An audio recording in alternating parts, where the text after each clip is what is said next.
What does it take to turn life's challenges into growth and purpose? Today, we're talking resilience, trauma, and personal accountability with Jay, an entrepreneur who knows what it's like to set his own goals, hold himself accountable, and push through adversity.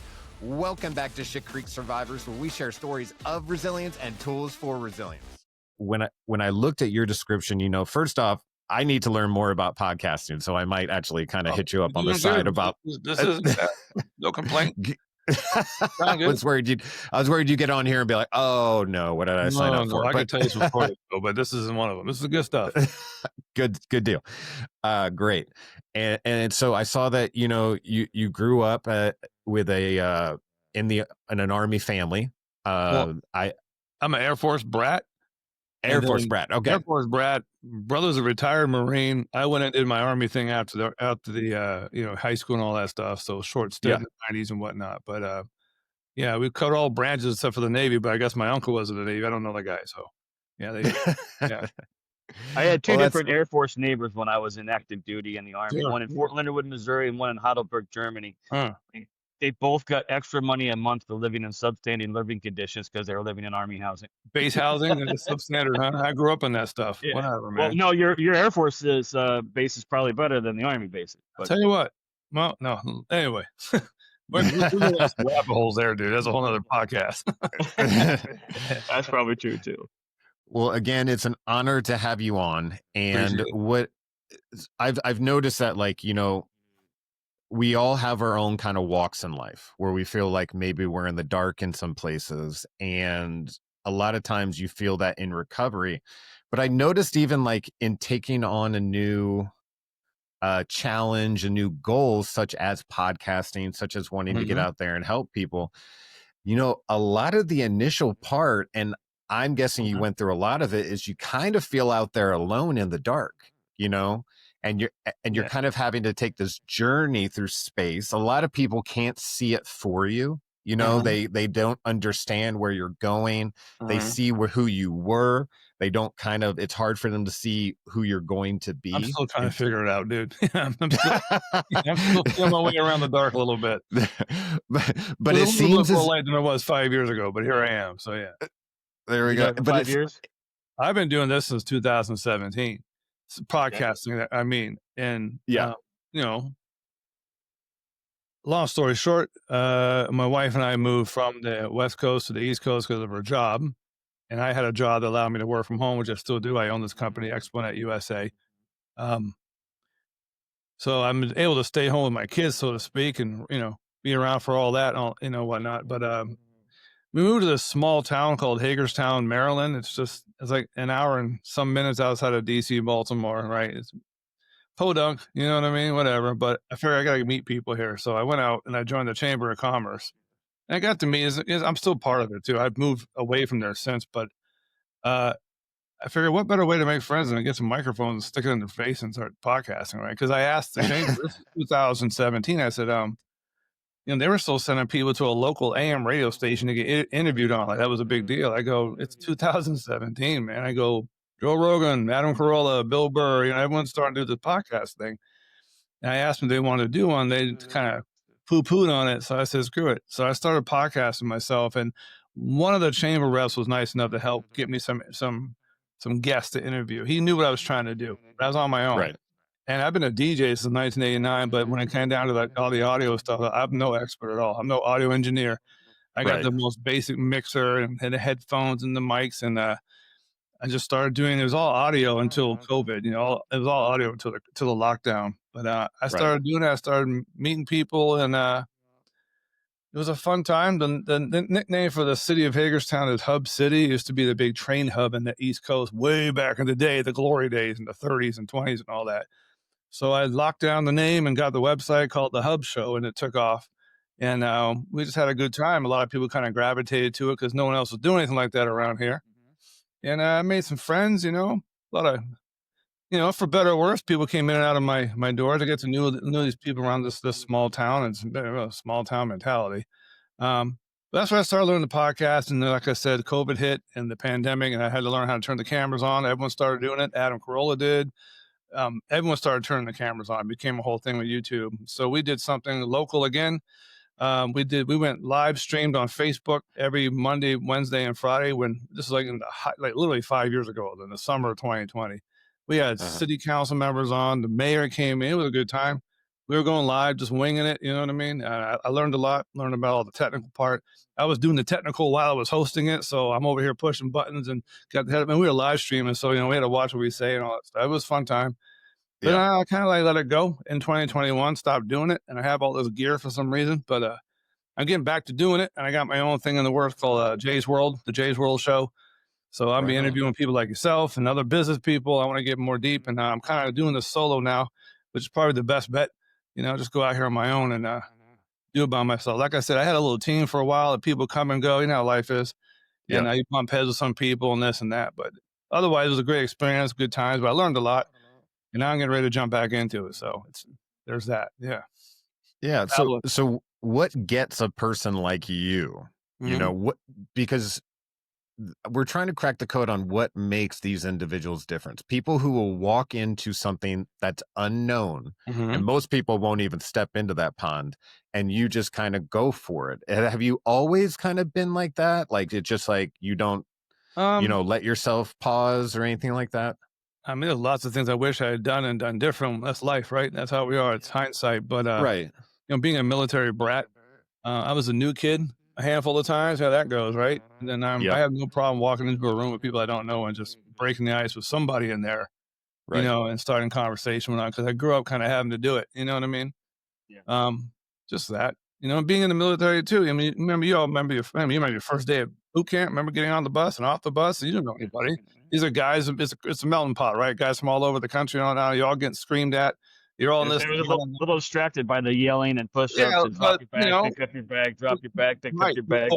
Within 2 or 3 days, there's already a camaraderie because of that, right? And all of a sudden, lifelong, and it's lifelong too. I mean, I still have Facebook. I find people I went to basic with, and we'll start chatting again on Facebook, and it's like not a day's gone by that we've missed each other, and it's been 30 years, but.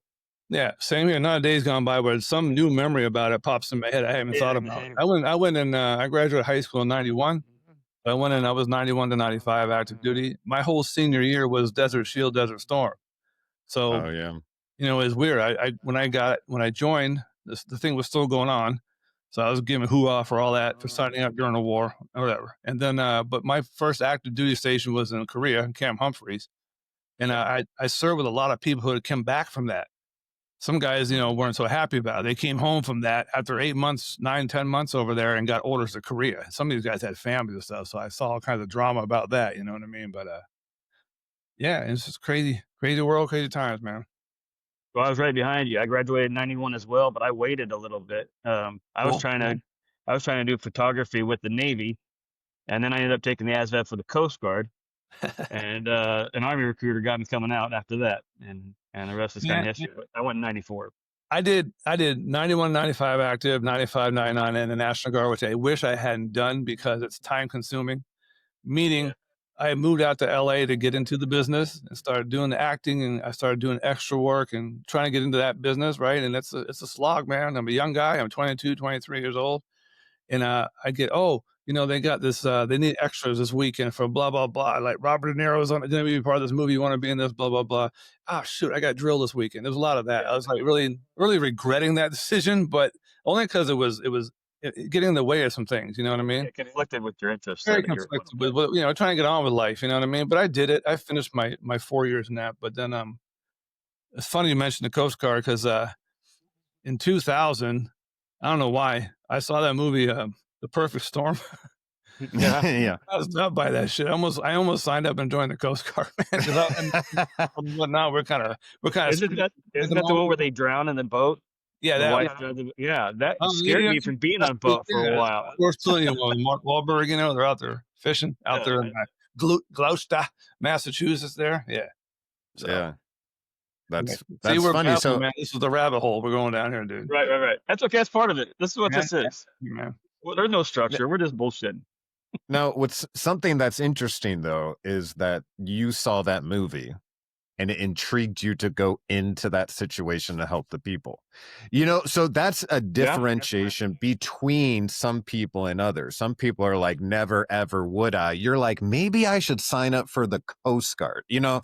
Dude, I'm the Army. I was in the quartermaster, supply, food service, all that stuff. I was in the 24th Infantry Division up in Fort Benning and all that. I was in the aviation battalion in Korea and all that, but I was never like, a grunt, you know what I'm saying? But I don't know why. Just, everything looks romantic when Hollywood puts the music to it, and they got helicopters swimming in and people saving people, but yeah. This close. I took the ASVAB again. Matter of fact, it's funny because 9 years later, right, I took the ASVAB again, and I scored so high that they made me take it again because I thought I was cheating. And I ain't the sharpest tool in the shed, but after like 10 years of being, you already knew some of the answers. Yeah, it was weird, man. So I was like, you already knew some of the answers a little bit just by I don't know and stuff, and the answers just came to you a little bit easier, probably. Yeah, but then you weren't as nervous either. Yeah, but then I didn't do it. I went all that way. I went to the physical, the ASVAB, all the stuff, and I just said, nah, maybe not. I don't know why. Was it meant to be? Wasn't meant to be. Some brain fart said, no, don't do it. I don't know why, but here we are. Yeah. So we obviously named the show for a purpose, and it's kind of, we're trying to grab the people who are like on the outskirts, the people who at one point may have even thought that their story didn't matter, but it seems like everyone has a Shit Creek story. It's a situation or a time in your life where you got into a place or whatever it may be, and we have a lot of them in our lives. But we find that by sharing these stories, sometimes it allows some of our listeners to kind of relate a little bit more. Be like, oh, I've kind of been resonate. I get it. Yeah. Well, we're communal creatures. We're meant to talk to each other and get these thoughts out of our heads and help each other in that regard. So, right. And I was curious if you had a story like that you'd be willing to share, where you learned a lesson. I mean, it doesn't have to be the end all be all, or you don't have to be jumping off a helicopter and saving anyone. Yeah, no, I say that. I tell people when they ask me about my military career, right, all 8 years of it, I just make sure they know I call myself a tweener because I wasn't in Desert Storm. Then I finished the whole thing up in '99 before 9/11, and the whole world changed, right? So right. So I don't have any stories to tell nobody except for 2 rotations at NTC out in the Mojave Desert. That's all I got. You know what I mean? But my brother though, he's a retired Marine, 24 years, and he went in '88, got out in 2012, and he just recently started opening up about a bad accident he had at the end of Desert Storm. We were still helping the Kurdish refugees. I don't remember this stuff in the news at all, if you remember it, but he was up with the Marine Battalion out there helping the Kurds, and he was a motor T. He was a truck driver, and he got into a head-on collision with a water truck, big water tank or something like that. And all he remembers is his lieutenant next to him went through the windshield and stuff like that. My brother got hurt. He got hurt to the point where, like, this is 1991. There's no internet, no cell phones yet. All I remember is it was like mid to late March, and a cop and a Marine show up at the door at 1:00 in the morning. That's never a good news, right? So I heard my dad. Right. My dad, who's a retired Air Force guy, I heard him going shit, you know what I mean? But they can't let him know that my brother Sean had been in an accident, and it's pretty severe, but he's alive, and they're flying him to Ramstein, to Germany, and all that good stuff. My brother, the few times, not a few. I mean, I visited with my brother a lot of times, between going up to see him at Camp Lejeune and him coming to see us and the bases and whatnot. But it's just really recently he started opening up about that, like really started opening up about that, to the point where he's in the VA sitting in like an AA meeting with other people who got their stories from the recent stuff, Iraq and Afghanistan and whatnot. And I encourage him to keep doing that. You know what I mean? Absolutely. Yeah. He's bringing up stuff he hadn't even thought about since then. I mean, from what I understand is the lieutenant didn't go through the windshield. His head did. So my brother just remembers a truck full of blood. You know what I mean? Yeah. He was in the driver's seat. He got kind of crushed. He had to rehabilitate his left arm and all kinds of stuff, man. I think it's like a survival technique. in those Yeah. situations. You just kind of compartmentalize some of Yeah. this trauma and just don't even want to open that box again until later. No. I had a good friend Brandon on here talking about it. That's what he's still in the middle of, putting everything in the box, and he's like, Yeah. I'll open that box some other day. And it sounds like your brother went through it Yeah. enough that Yeah. he hit it for a Yeah. while, and then he finally started opening up and talking about it and getting it out. And that's good because you have to deal with that Mhm. trauma. You can't just Yeah. I feel bad you interviewing me 'cause I don't really have stories like that. I don't have no survival. I didn't roll over on with an IED going off and like that and a Humvee and nothing like that. But my heart Well, goes here out. Huh? I Go was ahead. gonna yeah, say what- yeah. here's the thing though. Mm-hmm. This people who have Shit Creek stories are not always military people, right? No, I right.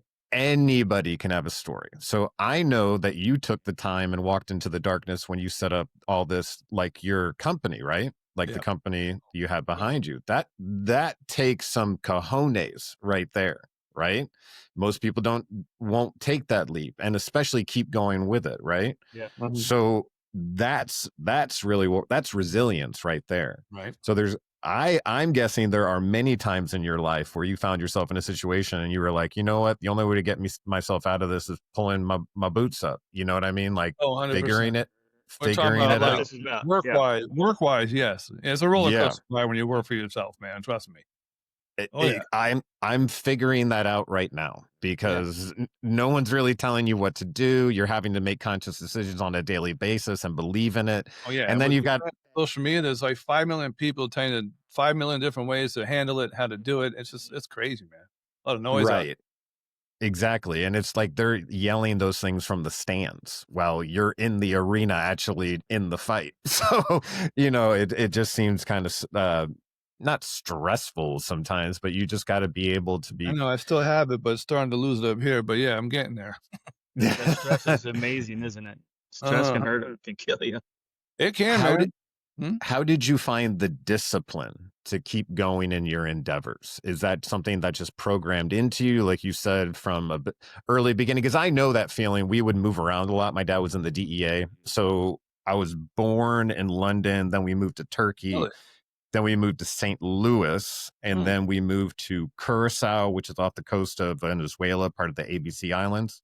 And then we moved to Washington, D.C. That's more like grade school. That's more like when you show up and people are kind of figuring out who you are and you got to stand up for yourself. And then we moved back. Yeah. And then we moved back to St. Louis. So you're always kind of like the oddball, if you will. Spent your childhood bouncing around? Yeah. Yeah. I spent the majority of my brother's the oldest of 3 of us. I'm the youngest. I'm the mistake. I'm the Maggie. My parents they had their Bart and Lisa. I came along 3 years later. You know what I mean? But, my brother, my dad's Air Force, retired. My brother's born in Spain. My sister's born in England. Then I was born. Well, I was supposed to be born at Peace Air Force Base in Portsmouth, New Hampshire, but they didn't have a hospital at the time, so they rushed me over the state line to Kittery Navy Yard in Maine. Kittery, Maine. I was born there. And then from there, we bounced to, we got stationed in Arizona, then we got stationed in Florida. Then we did 3.5 years over in England. I spent a big chunk of my childhood in England with 3 channels and fish and chips and all that good stuff. And then, we come back. I came back to the States. I went into the 5th grade here, and it was fish out of water type of stuff. You know how it goes, man, right? Yeah, the curriculums are a lot different. So it was still an American. It's a DOD school on a base. I wasn't going like a British school where it looked like Angus Young or not like that. But, there's a whole world of people like yourself and me and whoever else, the kids of military, the kids of missionaries who bounce around like that. There's a whole like subculture of us out there. You can look it up online. I did a deep dive on this about 10, 15 years ago, trying to figure myself out. Yeah. Just kids are just bouncing around a lot, and you really can't. Some people can handle it, some people can't. Some people can't handle new relationships. It's very easy to walk away. It's very easy to say goodbye to people and things because you've been doing it all your life. You know what I mean? All kinds of different psychological aspects to it, But you're also learning some of the tools of the resiliency that you apply in your business endeavors. Yeah. I mean, it's, sometimes you got to be an asshole, right? Sometimes you just go, okay, they don't want to buy. Fuck it. Move on. You don't be rude about it, but you just got to keep on trucking, man. There's more people. There's more fish out here. You know what I'm saying? Yeah. What's that? Well, every no is an opportunity to move on to yes. I mean, it has its days, but yeah, exactly. You got to think like that. Yeah. Yeah, that's basically living with the idea that the glass is always half full. You know what I mean? Like there's keep moving, keep moving, keep moving. I Yeah. find myself sometimes, and I think this is probably a natural thing, and maybe you can relate. There are days when I'm like, whoa, like I am overwhelmed here. And I have to kind of rewind myself, ground myself, figure out like what my controllables are, what my uncontrollables are, what I can focus on, what I'm going to get the most return on, or that sort of stuff. You know what I mean? But that's hard to do as an independent person because you don't realize it. But a lot of times when you're working, you just show up at work and they tell you what to do. You do it for 8 hours and then you're gone. You get to leave Military's like that a everything little there. bit too. Sure. It, But when you is work that for yourself, it's so easy to think, oh, I don't have to do this. I can just go work for somebody else. And yeah, that's the easy way out. I'm telling myself that for 12 years now. That's the easy way out. right. Then Yeah, there's a lot of responsibility running your own business. Obviously, it's do or die. Either I do it or I don't. And I right. gotta keep the wheels turning. But at the same time, there's some freedom to it. It's my business. Yeah, This is also my other office. You know what I mean? I can do it anywhere. You know what I mean? So yeah, you yeah. know, And it's funny how in life the grass is always it appears to be greener on the other side. So if you're working for somebody, you're like, man, I wish I could use this time towards my passion, my right, venture, the thing right. that I want to do. And then you get on that side and you're like, where's the money? I like got a good one for you, Cameron. If you think the grass is greener on the other side of the fence, try watering your own yard. yeah, Exactly. yeah, Sometimes you gotta piss on it. Anyway. Yeah, that too. Dennis, what do you very do true. now? What do you do? Dennis? I'm in between right now. I left the place that we worked as a city department. I've been waiting for a federal law enforcement job here in St. Louis.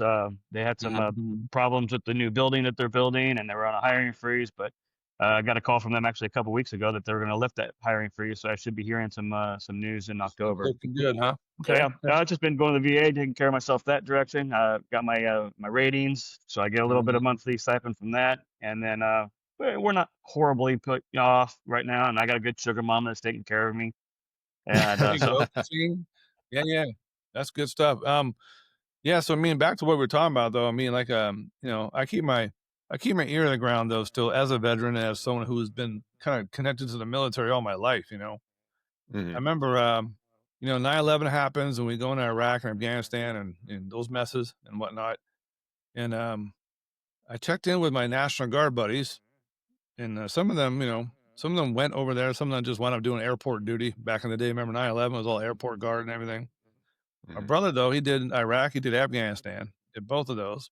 Did that on top of his Desert Storm stuff. He's got quite a list of things here. But I remember talking to someone came to my house. When we moved here to Maryland, we put we got a Direct TV, and the guy that came to install it was a veteran. He and I got to talking. He was talking about him and a couple of his other buddies who were all like infantry and whatnot, and they're all like, two of them are recovering alcoholics. They're all dealing with some serious shit. This is like around 2000, 15, 16. We're still over on both of those places. You know what I mean? Still dealing with stuff. And I just let him talk. I knew just let him talk. I said, I told him, I encouraged him. I patted him. I said, man, let it out. You sound like you got a lot of stuff bottled up, man. And to take it, and it's so easy, right? To do the alcohol thing and whatnot. A lot of people do, but obviously with people doing what you're doing, and there's a lot more support arms out here for people. They don't need to turn to that. You know what I mean? So yeah, Yeah. it turns out there's a lot more support out there than you realize. But at the same time, when you're struggling in the middle of it, you feel like that's the only option you have. you get it. You don't really hear those options, and No.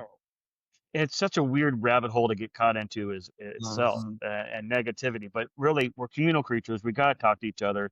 When you hear somebody needs to tell a story, we all want to be seen. We all want to be heard. We all want to be validated. We all need the affirmation. These are all things that we just, we need those things as human beings, whether we really realize it or not. So you can go get it from somebody else, or you can get it from a bottle. And obviously, the better, healthier choice is to get it from somebody else. Talking to him, listening to other people going through what they're going through, and watching the stuff on the news, people coming back and dealing with what they're dealing with. I mean, I thank God I didn't go and get involved in that stuff. Lucky me, right? You know what I'm saying? But my heart goes out when I heard of every other day you heard about like an IED bombing going off and blowing a Humvee over. I mean, I drove those. You know what I'm saying? I drove deuce and a half trucks and all that stuff. It could just as well have been me. So I remember when Iraq first broke out. for the first weekend, right? The whole thing with Jessica Lynch and all that, a little POW skirmish.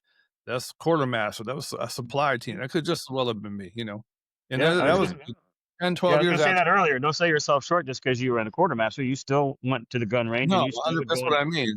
Yeah, you would still be out on convoys. I was an Yeah, MP. We well, did convoy security for all of you guys. yeah, So that was but when a that big came part of up my in training. when that came up in the news and when that happened, I mean, I was kinda glued to the TV all weekend with my Yeah. heart in my throat because we trained to do all that stuff out in the Mojave Desert and all that. So I could, it resonated with me. I could relate, and my, it was just crazy Yeah. to me, But again, I like what you guys are doing. It's good. There's lots of people out there with support for people dealing with this stuff. I know they still are. I Yeah. just don't, not to pass out flowers here. I just hope we don't get involved in the stupid stuff like that again, man. Just, Yeah. looking back at it, Well, of course, yeah. Absolutely.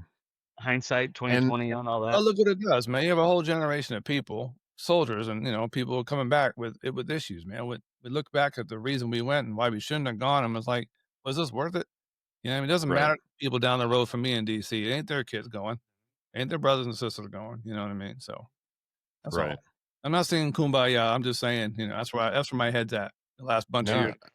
So I'm with you. And I noticed that men are encouraged to talk about this stuff a whole lot with one another.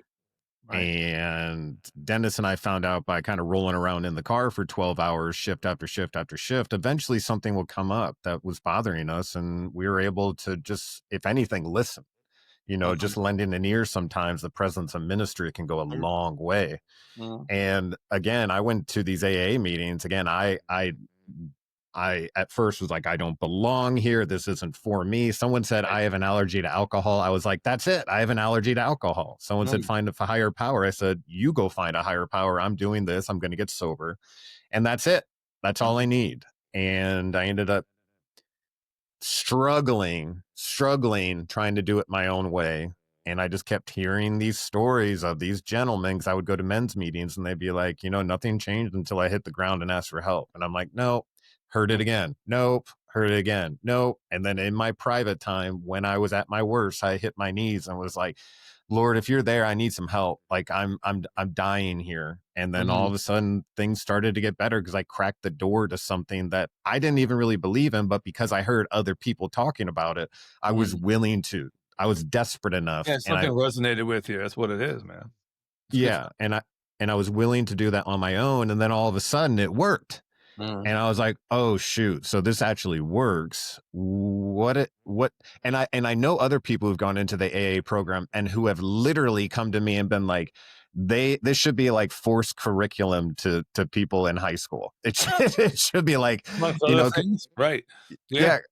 You're being taught kind of how to live, how to be responsible for yourself, how to own your own actions, how to apologize when you screw up, instead of like how to handle as best you can your ego, and understand that that's like kind of a projection of your insecurities compared to like you at your best. And, it's just a lesson in kind of like living. And it's weird. I was what was I when I got sober? I'm sitting there, I'm 34 years old, and people are telling me what I need to do with my day. I'm pushing against it, all that kind of stuff. But once I started doing the things, it actually led to a sense of freedom, even accomplishment when I started getting stuff done. I didn't think I was going to be able to stay sober, honestly. But the scariest thing in my mind was I was going to kill myself by drinking after I got shot in the face by a 40. Like this is what's going to take you out versus that. Yeah, 100%. Right. Yeah. And there was enough shame. I did have a near-death experience a year exactly to the date I got shot. I ended up in the hospital anyway. That's a long story, but I even got to see the other side and hold my grandma's hand in heaven. But when I came back, I was just pissed off again. Like I didn't want to be here. I couldn't stand even being in my own skin. But after time, I had to be coached. I had to listen. I had to learn. I had to grow. And I actually started feeling better. I actually saw the results. And once I saw the results, I was like, there are people who need this information, especially guys who are making decisions on their own in the dark, classic bottle in one hand, gun in the other. And if we could do one thing, it'd just be to get them through the night.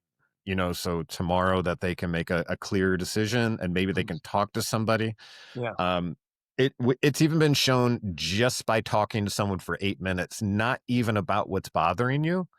It can shift you. It can bring you back to, like Dennis was saying, we're communal creatures, I think, more than we realize. And just by saying the things out loud, it allows us to process the things that are actually coming out of our own lips. And a lot of times, like, you can say stuff to someone and they don't even have to respond to you. You're like, oh, right. Let me rephrase what I just said, because that sounded a little extreme. Rewind that back. Exactly. Yeah. Now, really quickly, when you go to your trade shows and in the live event world, what does that entail? What actually are you marketing in that moment? Is it your company that's going to take them to another level, or how does that work in a live event space? Is someone coming to you for help, or is it people just kind of watching? No. So I own and operate exponetusa.com. I'm a distributor, broker, dealer of all the trade show backdrops. Cool. All from little to big, to the custom stuff, to the retractable banner stands, to the banners and signs sitting behind you right now. I do all that stuff, and I have facilities around the country, so I'm ready to go. Like if you had an event, if you called me today, today's Wednesday, and told me you have an event this Saturday in Vegas, you gave me the graphic files, I can make it happen. I'm same with New York and Florida and whatnot. I have people all around the country. I'm got a little network going on ExpoNet. Get it? Anyway, that's me plugging but that's what I do. So when I do go to trade shows, I look at people that have not the best displays going on. They're sitting next to someone who does, and you can see the whole, you see the contrast. And hey, give me a call. I'll take care of you. And I'm a one-man operation with a couple of graphic designers, some web guys that kind of work like independently, 1099 of me, and we just make it happen. But I'm busy, and I'm, knock on wood, I got a lot of repeat clients, knock on wood, a lot of referrals, knock on wood, all that good stuff. But again, I'm just keep on trucking here, and no complaints. But that's what I do. So I try to help make people market their brands, their companies, from the little mom and pop guys who are going to the first trade show to people who just need to step up the graphics and do something different. I have all that stuff here for them. We might have some work for you then. I've been tinkering with different designs on that Canva, and then I've been looking through different sites and stuff, figuring out how we could get more marketing stuff. Like I was just looking at golf ball stamps with our emblem on them just the other day. Jeep tire covers to replace our Jeep tire. I was thinking about putting our emblem on that. So I'm just searching around for these things on the internet right now. Where are you guys located? I'm in Atlanta. He's in St. Louis. Yeah, I'm in St. Louis. God did for us what we couldn't do for ourselves. And after I had lost my job with the department, my wife's office actually shut, and she's an insurance. She's an underwriter on the marine side, and she basically looked back at that manager, said, I can't lose my job. What do you got? They said, well, you got a promotion available in Atlanta, but you got to be there within 30 days. Wow. And we said, okay, let's do it. Sold our house, got down there. And it was honestly one of the best things that could have happened to me. When I first got down here, someone held the door for me, and I literally asked them what they wanted. Now I hold the door for other people. So it's really kind of like been a great opportunity to meet Southern hospitality and people actually being kind. Yeah, here in St. Louis, it's kind of a culture shock. Even today, still, like in the grocery store, if you almost bump into somebody, you're like, "Oh, sorry," and they just look at you like, I don't know, like you got a dick growing out of your forehead, and they walk away. It's like, whoa, what the hell, man? And it's sad. Yeah, it's sad but true. Yeah. So, Cam, how long have you been doing this? How long have you been doing the podcast? First of all, we started at the beginning of the year, the first Tuesday of the year, and we've released 37 episodes, and we have a lot of people on deck to join us. So we're kind of trucking along. I'm also doing YouTube shorts on a daily basis. So I take the episode, I put it up on a Tuesday, and then daily I try to pull out digestible chunks of, the Yeah. top things, and that way people But hopefully find you're doing a podcast. What's the name of your company? the actual production company. Well, I mean, obviously you're doing this podcast with the hopes to reach out to people and get them to talk and come on and deal with Yeah. the issues. Right, right. But I mean, you're doing is the podcast and company all started at the same time? Was the company before the podcast? You know what I I mean? think he's referring to your All at the same PTSD time. support. Yeah. Yeah, what's Oh, I'm my asking fault. those Yeah, are okay. Yeah. together because they're behind you. Yeah. I He goes gotcha. So consulting and stuff too. Yeah. Okay. yeah. So when I I'm initially confused, got not you. Yeah. when I initially got hurt, and I was getting sober, I kind of felt really alone out there. So I thought Mhm, by creating a website, it might give me something to hold on to, mhm, kind of almost like an accountability buddy at the time. Like if I'm telling people that this what helps me, I have to live this way. Like I can't be hypocritical about this. So basic stuff was initially to have any hope, I had to get sober. I had to make sure I mhm. was taking my medicine. I had to make sure I was taking, I was meditating, going to therapy, physical fitness, and eating the right food. And I was able to start going into police academies and talking to active police officers about what had happened, what it's Mhm. like being injured in the line of duty, what the Right. recovery looks like, what PTSD is, Mhm. and like kind of proactive and reactive care, and that's been going on for a while. I started that while I was still in St. Louis. So that must have been about 7 years ago. Okay. Just kind of tinkering with it, fiddling with it. I've worked with Mhm. some departments down here in Atlanta. But it's a weird space when you're trying to help people in law enforcement and military, because they're encouraged to not acknowledge that anything is wrong. Right. You're encouraged to be like, to say, I'm fine. I'm fine. Nothing's I'm bothering me. fine. Right. Yeah. Nothing's bothering me. So they can check their box that they said, we asked him on this day at this time Yeah. if he was okay. Boom.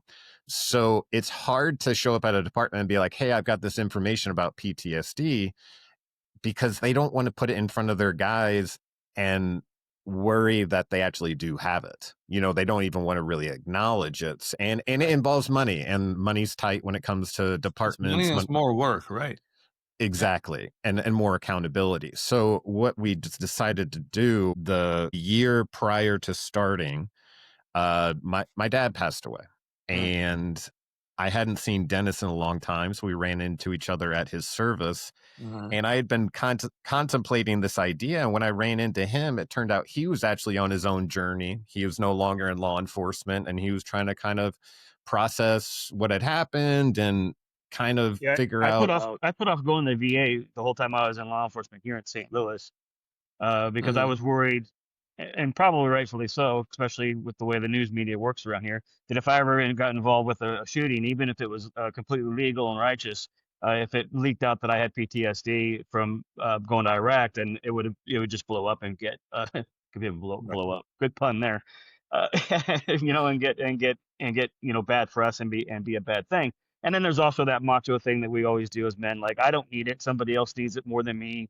So I just put off it all and didn't realize how bad it had been getting. I think the stress of law enforcement added to it, didn't help anything. I think after Ferguson, it made me feel like I was deployed again in a lot of ways, always looking over my back. And it Mhm. took it. Ferguson happened, what, 3 or 4 years after I got back from Iraq, and I think I had just Mhm. got to the point where I stopped looking at trash on the side of the road the same way as I did when I was over there. And then all of a sudden, Right. everybody's talking about how bad the police officers are, and we're all the root of all the problems. And Right. it probably put me back there for a little bit, and then not really even knowing that was the problem, until I had this time off, which is kind of a godsend and blessing too. So I went to the Mhm. VA. I started talking to a therapist. I got my rating. I figured out that, yeah, I was putting the things in the box and I wasn't dealing with it. So I finally got things out of the Mhm. box, started looking at them and dealing with it, because turns out some of that trauma can taste pretty bad in your mouth for quite a while, no matter how sweet life gets, until you filter Sure. it out. So Yeah. Yeah. we ran into each other. We started talking about it and said, I like it. I like this idea that you have of the podcast. You be Johnny Carson. I'll be Ed McMahon. and we'll There just you go. we'll have this thing work through. So Good for both so of you. far so That's good. good. And we're being accountable partners to each other. So even just talking right now with you, even if it's about business and stuff like that, we're still just grown men talking about things, and it feels good, and it gets me talking with people. It gets me me accountability for him. He's my accountability too, and now you're going to be accountability for us as well today in your own way. So it's all I'm important. holding you It's all accountable. yeah. It's great I'm stuff. holding you accountable. Well, And you're going to it's help us with some it's marketing stuff too, I think, and learning how to do this stuff better. And you have listeners that may never have ever heard us before, because now they will Well, because of you. I'm literally getting ready to launch my new podcast. I haven't done it in a couple of years, man. So I have this This is good equipment I practice haven't for been you. using. And this is great, but it's just like riding a bike. I can get on here and talk all day long, but how long has you it? know You seem natural at it. Yeah. you know what's interesting is I kind of started the idea of the podcast like I wanted to share my story. I know Dennis had a story to share. We wanted to talk about how we got better. And then as time went on, we're like, I wonder where the podcast is going to go. And we didn't force it straight down the military line or straight down the law enforcement line. We're like, let's just talk to people. Everyone's got a story. And what happened is the podcast transformed into something just bigger than I thought it would be. Before you know it, I'm being contacted by an anti-bullying clown, who wants to come on here and talk about childhood trauma that they experienced and how they've transitioned that into helping people. We've had military personnel on here. We've had an Army chaplain on here. Drug We've dealers turned also chaplains. had dealers turn chaplains. I literally all had walks it. of life, huh? Yeah, all over the place. I got to go into a jail and actually share my story with some inmates, and that was nerve-wracking to me, initially. People are dealing with shit, and like you said in the very beginning, and this is as I'm older now, I look at life and look at everything. I don't give a shit about race, anything like that. We're all individuals. We're walking our own path, and what you've gone through, what I've gone through, and what you've seen and what I've seen, it's all different, and it all affects us differently. So we all have a story to tell, but yeah, there's people like the bullying thing. Some people get, we grew up, that wasn't uncommon, seeing people getting bullied ourselves. You know what I mean? Where does that come from? And what does it lead to for some kids? You know what I mean? Some people into adulthood. High school is not nice for everybody. You know what I mean? Middle school and high school, growing up. Some people are glad to get away from it. You know what I mean? So yeah, different yeah, world. absolutely. People are talking. You're helping. People are talking. These podcasts are good for that stuff. There's 400 million podcasts out there. We're just drops in the bucket, but you're finding people who want to talk. And that's if it helps one person out there listening, that's just worth it. 100%. And I've gotten approached on the street. They see the sign on my truck or something, and they'll be like, "Hey, I listen to the podcast. I think it's good stuff you guys are doing." But I mean, you get some positive feedback, and it just fuels the fire even more. And I think one of the things that there was a comment on one of our very first couple episodes where some lady said some words and then deleted it right away. And I wish I would have screenshotted it so I could have addressed it better. But she's like, I got diagnosed with PTSD, but I wasn't in law enforcement. I wasn't in the military. I don't think I deserve that, title or whatever. And it's like, that's why we had to be like, it doesn't matter if you weren't in the service. Don't comparisons to be for cops. Right. Yeah. They think Vietnam. They think PTSD. You know what I mean? I know, but trauma is trauma, right? Right. So, and that's the part that that's the part that's all similar. You don't have to go to war. You don't have to be shot in the face to have trauma. And it turns out dealing with it is being resilient, not giving up hope on yourself, not thinking that the day's over. Like, stop focusing on yesterday. Stop worrying about tomorrow. Be present. Control what you can control. We all have to use those tactics no matter whether it's, a bad day at work or a really bad day at work for Cam. Yeah. Yeah. We all have them. Military to the corporate life, to the cubicle farm. I've been in it, man. I've been on the warehouse floors. I've driven forklifts and all this stuff. I've been around people in different situations and different environments, and people to people. There's assholes everywhere. You know what I mean? And there's people dealing with stuff. You know what I mean? So it's what it is.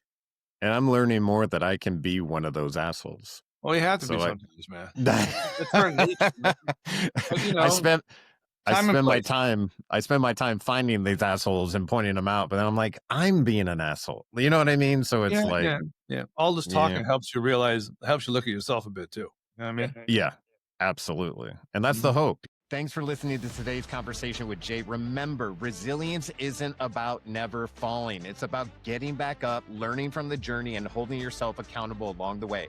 Share your story, lean on your community, and keep moving forward. If you enjoyed this episode or think it would be valuable to someone else going through their own shit creek, make sure you subscribe, like, and share so more people can hear these stories and build their own resilience.